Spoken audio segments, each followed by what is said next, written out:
बहुत बहुत शुभकामनाएं, बहुत बहुत बधाई। और आज तो सारा दिन होली का दिन रहा है। आज चंडीगढ़ में गवर्नर हाउस के यहाँ भी होली का त्यौहार था, अपने मुख्यमंत्री जी के निवास पर भी था। मैं पंचकुला भी गया था। पंचकुला में एक बाल निकेतन आश्रम है, वहाँ बच्चों के साथ होली मनाई है। दोपहर के बाद फिर क्षेत्र में आए हैं, तो आज कार्यालय में कुछ तो सर गिले शिकवे दूर कर आ रहे हैं। अनिल विज जी की कोठी के पास भी कोई गिला शिकवा नहीं है, चौके पर रास्ता वही था। तो हमने कहा कि भी कई दिन हो गए मिले जुले। अब देखा जाए तो मैं तो अब न तो विधायक हूँ, न मैं मुख्यमंत्री हूँ। वो मंत्री वो नहीं है, लेकिन विधायक तो वो है ही है। इसलिए मैं अपने हरियाणा के एक विधायक के यहाँ जाकर के मिला, बैठा, गपशप हुई और हमने लगातार 9.5 साल काम किया। तो जो बातचीत होती है, एक्सपीरियंस शेयरिंग होती है, तो उसमें बहुत एक कॉर्डियल तरीके से बातचीत हुई है। क्योंकि मंत्री नहीं है, अब डिप्टी सीएम या कोई और मंत्री पद दोबारा मिल सकता है। अभी ये तो मुख्यमंत्री का प्रेरोगेटिव है, मैं इसमें कुछ नहीं कह सकता।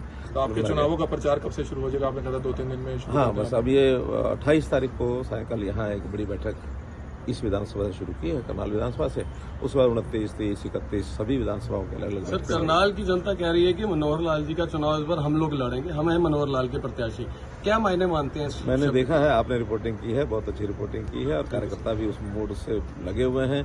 और बहुत प्यार मुझे यहाँ के लोगों ने दिया है, और उस प्यार के उसमें उमंग में अगर वो ऐसा कहते हैं तो मुझे भी अच्छा लग रहा है। और कुल मिलाकर अगर मेरा समय बचता है तो स्वाभाविक है बाकी लोकसभा क्षेत्र की अन्य विधानसभाओं में अथवा प्रदेश के नेतृत्व की ओर से मुझे अगर ये कहा गया कि पूरे प्रदेश में जाना, तो वहाँ भी जाना हो सकता है।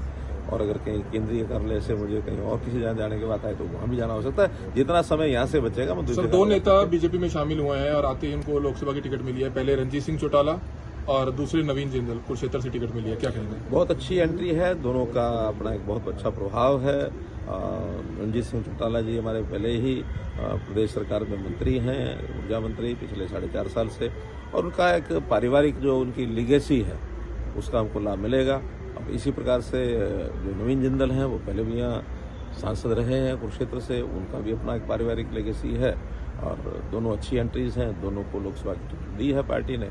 और मैं समझता हूं कि हरियाणा का जो 10 लोकसभा का जो हमारा टारगेट है उसको पूरा करेंगे, और देश भर में 370 भाजपा और 400 एनडीए, इस लक्ष्य को। कांग्रेस के नेता कह रहे हैं कि हम इससे भी मजबूत उम्मीदवार उतारेंगे। अच्छी बात है, उतारेंगे तो जनता फैसला करेगी कि कौन मजबूत है। सर, भारतीय जनता पार्टी के जो कार्यकर्ता किस मिट्टी के बने हैं? त्योहार के दिन है, परिवार वाले पूछते नहीं होंगे कि भी घर पे बैठे, होली का त्योहार है, फिर भी कार्यालय में बैठे हैं, आज वो भी आपके साथ लगे पड़े हैं। अंतर इतना ही है कि कौन किसको परिवार मानता है। भारतीय जनता पार्टी के लोग पूरी जनता को अपना परिवार मानते हैं, और ये जो छोटी सोच रखने वाले हैं वो अपने ही परिवार में उलझे रहते हैं।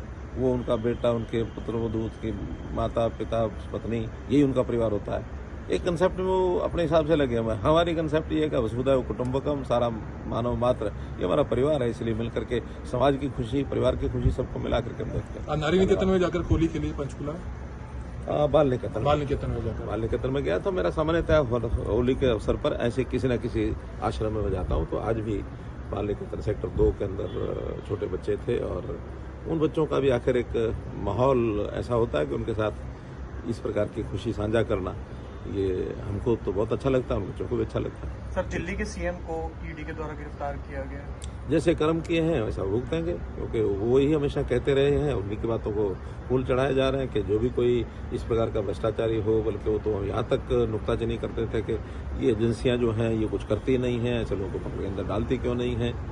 तो वही चीजें जब उनके सामने आ रही हैं तो वो वीडियो वायरल हो रहा है पन्नू का कि पैसा दिया गया था खालिस्तानी के, 16 मिलियन कोई करोड़ों रुपया दिया गया था। तो उसमें कितनी सच्चाई हो सकती है? अभी ये मैं सच्चाई की बात तो नहीं कह सकता, लेकिन वीडियो मैंने जरूर सुनी है वो। और अगर ऐसा हुआ है तो बहुत ही शर्मनाक बात है कि इस प्रकार के अंतर्राष्ट्रीय स्तर पर ऐसे लोगों से भी अगर वो पैसा लेकर के और ऐसे घिनौने काम करते हो तो ये तो देशद्रोहिता का मामला बनता है। लेकिन अगर ये बात सत्य है तो इसके बारे में तो पन्नू ने बताया, इन्वेस्टिगेशन हो। ठीक है।